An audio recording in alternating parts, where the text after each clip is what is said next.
Hi, so a lot of people come into their work with me because they've been having the same argument for 20 years and they've gone to lots of therapists and they feel like they get tired. They get tired of the cycle, they get tired of the work.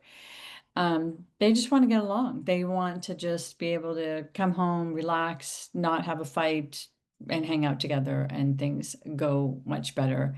And so when they are repeating this pattern and this cycle of insight and understanding, insight is great. It gives you an idea and an analysis about why you get into what, but it doesn't stop you from doing it, right? It doesn't, um, the insight doesn't go into change a lot of the time. And so I like to really add the somatic element to the work. And some of it is just teaching people how to slow down, to pause, to really listen, to think about what they're going to say first. Sometimes I ask people and say, hey, I want you to really take a minute to see if you can think about your partner when you're talking. And I do believe that when we are with someone and we're really trying to make it work, we really understand their sensitivities and we speak towards their sensitivity.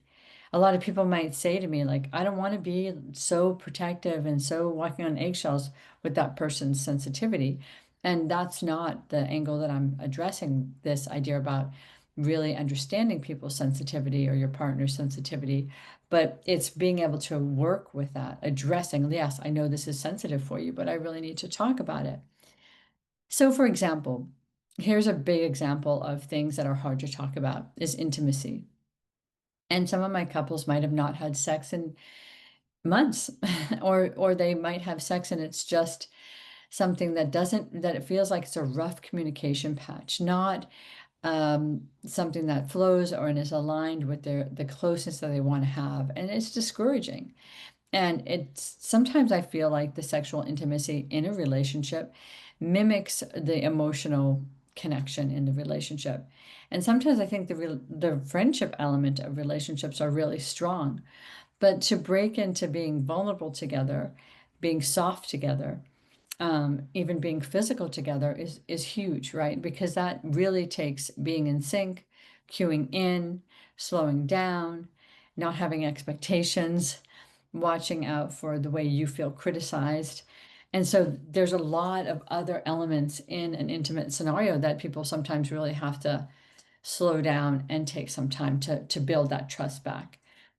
When there's distance in a relationship and it lands in the area of intimacy, that's a subject that I feel like can be one of those conversations that could be the 20-year argument in therapy. It could be intimacy, sexual intimacy, or money.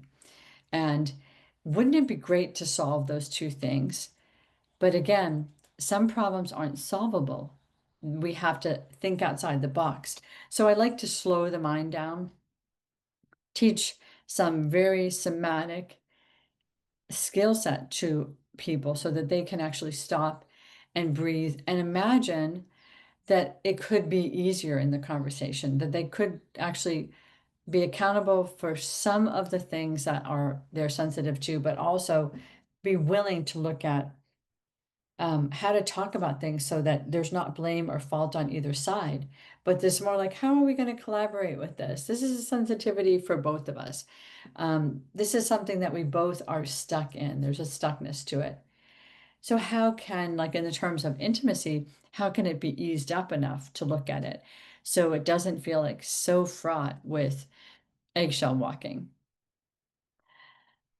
One of the other areas and skills that I have been coming across is like how to break that executive mind function where we're all so hypervigilant and so aware of censoring ourselves and thinking about what the person is saying and going beyond sort of the mirroring aspect of mirroring what someone else says, and going beyond the rigidity of the talk therapy model